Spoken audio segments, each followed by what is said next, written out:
Cuando se hizo este anuncio, hace ya más de un año, eh, no se tuvo en cuenta, creo yo, que se trataba de una zona donde lo más importante y lo principal a resolver era toda esta carga histórica, ¿no?, de la actividad petrolera y los impactos que ha tenido y sigue teniendo en esta zona del país, ¿no?, en Loreto.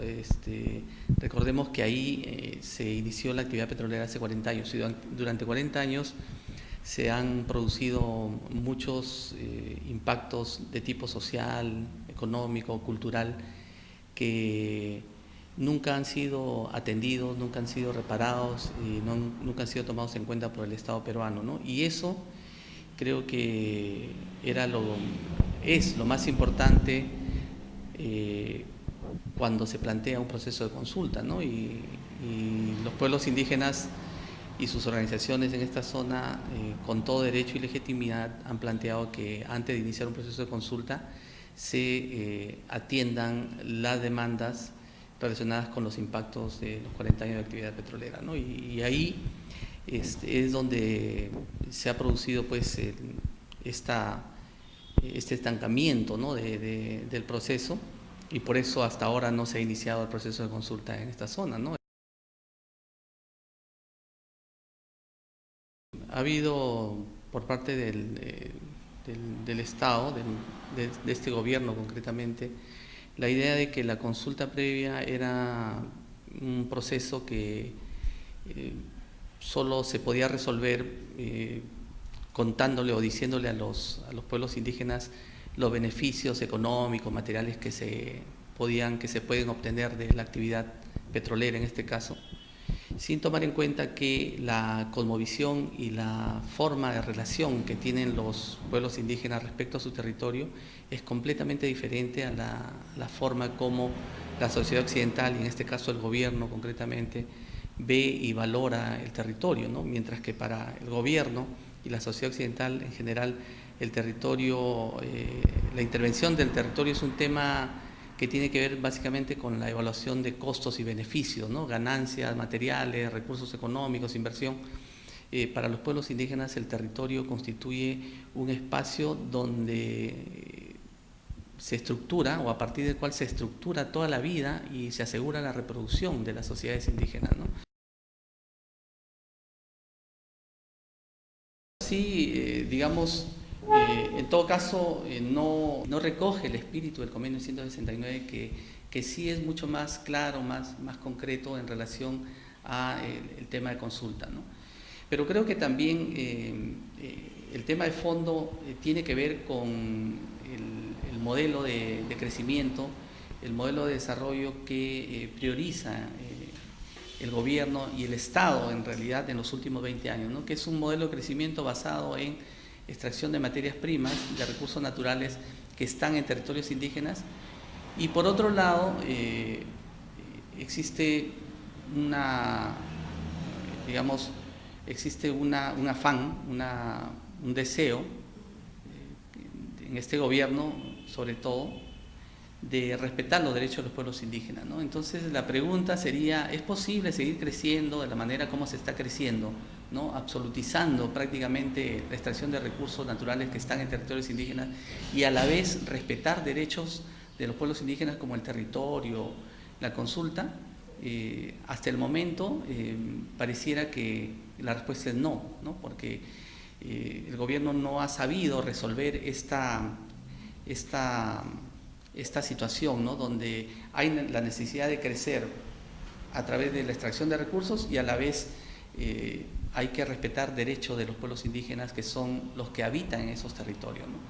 Entonces, me da la impresión que ya a estas alturas el gobierno ha optado por priorizar el crecimiento económico y dejar en un segundo plano los derechos, o en todo caso supeditarlos a las necesidades económicas que puede tener el gobierno, ¿no?, que puede tener el país inclusive, ¿no? Y eso creo que está muy mal, porque el gobierno tiene la obligación de encontrar una salida a esto, ¿no? ¿Es necesario explotar recursos naturales? Sí, es necesario. ¿Es necesario obtener petróleo, obtener minerales para el desarrollo del país? Creo que sí es necesario. Pero también es sumamente importante y es fundamental que se respeten los derechos de los pueblos que viven en los territorios donde están esos recursos. Entonces, el gobierno tiene la obligación ética, moral, política, de encontrar una solución a esto. Atender los derechos, respetar los derechos de los pueblos indígenas, promover el desarrollo de los pueblos indígenas y a la vez también buscar cómo obtener recursos para la energía que necesita el país, ¿no?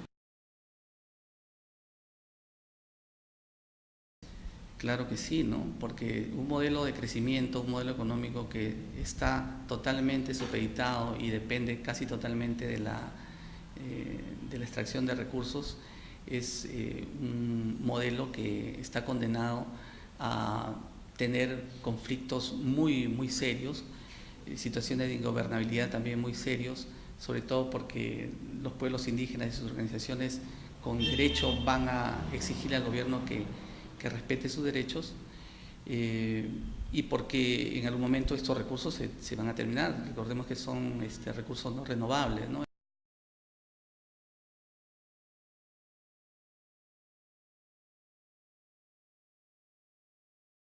El plazo para el vencimiento de este contrato se vence ya a finales de este año, ¿no? En 2015 terminaría este contrato. Y por lo tanto, el gobierno tiene que apurarse en implementar un proceso de consulta. Pero para implementar un proceso de consulta, las organizaciones indígenas de esta zona han planteado ya ciertas condiciones y se avanzó un poco en la parte, digamos, de organizar mesas, comisiones y eso, pero no se ha logrado ninguna medida concreta, ¿no? Más allá de las declaratorias de emergencia por parte del Ministerio del Ambiente, ¿no? Entonces, y simultáneamente con todo este marco que estoy señalando, hay una presión cada vez más fuerte de sectores empresariales vinculados a los hidrocarburos y a la minería, sobre todo a los hidrocarburos, que hacen notar, digamos, su preocupación y sus temores, su deseo de que esto se acelere a algunos sectores del Estado, ¿no? Sobre todo al sector de energía y minas, ¿no? Y entonces todas estas piezas hacen pensar que el gobierno podría en algún momento, si las cosas se mantienen como hasta ahora, porque ya ha pasado más de un año y no se ha avanzado prácticamente nada, se ha avanzado muy poco en ese sentido, ¿no?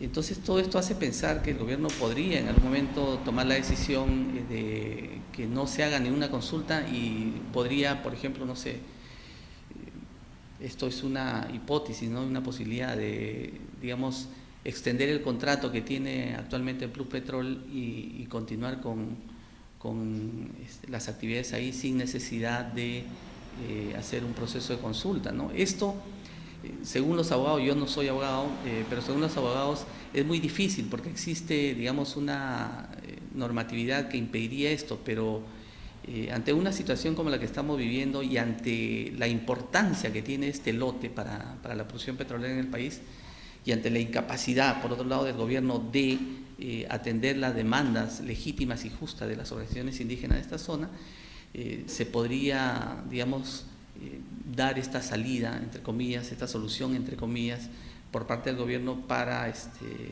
garantizar la producción petrolera. Se trata de un lote estratégico para el Perú, se trata de un lote que si se deja de explotar, o sea, se paralizaría en realidad la industria en el país, gran parte de la industria en el país.